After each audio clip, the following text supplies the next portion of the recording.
Hi అండి, అందరూ ఎలా ఉన్నారు? ఈరోజు నేను మరో రెసిపీతో వచ్చానండి. ఈరోజు నేను చేస్తుంది ఉల్లికారీ చికెన్ కర్రీ అండి. ఉల్లికారంతో చికెన్ కర్రీ. దీనికి కావాల్సింది చికెన్ 1/2 kg. ఇది ఉల్లికారం అండి. ఈ పేస్ట్ తయారు చేసుకోవాలి. ముందుగా 6 నుంచి 7 లవంగాలు, ధనియాలు 2 టేబుల్ స్పూన్లు, జీడిపప్పు 10 నుంచి 11 పలుకులు,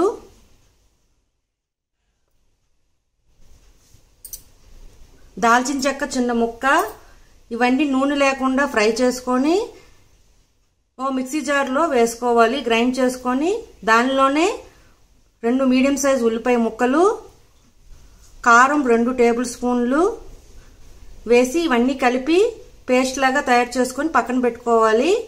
పసుపు 1/2 టేబుల్ స్పూన్, ఉప్పు తగినంత, మీడియం సైజ్ ఉల్లిపాయ చిన్న ముక్కలుగా కట్ చేసుకున్నాను, పచ్చిమిర్చి 4 చీలికలుగా కట్ చేసుకున్నాను, కొత్తిమీర కొంచెం, ఒక చిన్న టమాటా చిన్న ముక్కలుగా కట్ చేసుకున్నాను.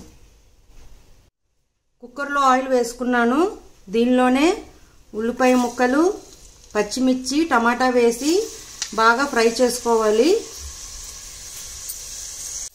ఆ పేస్ట్ చెప్పాను కదండి, దానిలోనే అల్లం వెల్లుల్లి కూడా వేసి గ్రైండ్ చేసుకోవాలి. ఇవి బాగా వేగిపోయాయి. ఇప్పుడు దీంట్లో మనం చికెన్ వేసుకుందాం. వేసుకొని బాగా కలుపుకొని ఒక 5 మినిట్స్ తర్వాత ఉప్పు, పసుపు వేసేయాలి.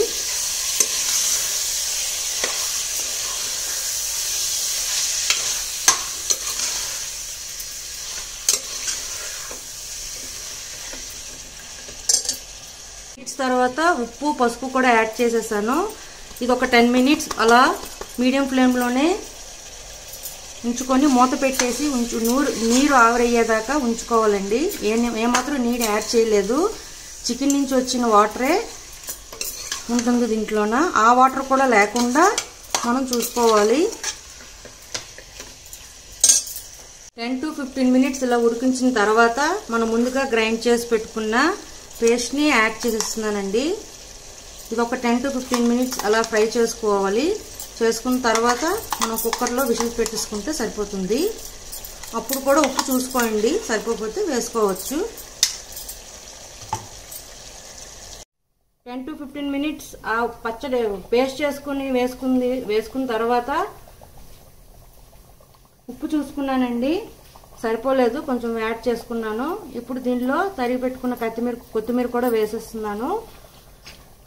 ఇప్పుడు దీన్ని మీడియం ఫ్లేమ్లో మూత పెట్టేసి విజిల్స్ తీసుకుందాం. 2 to 3 విజిల్స్. కుక్కర్ ఆపేసానండి. చూడండి కర్రీ ఎలా వచ్చిందో. ఇప్పుడు దీన్ని సర్వింగ్ బౌల్లోకి తీసుకుందాం. చూడండి, టేస్టీ ఉల్లికారం చికెన్ కర్రీ రెడీ అండి. మీకు నచ్చినట్లయితే like, share and subscribe it. Bye.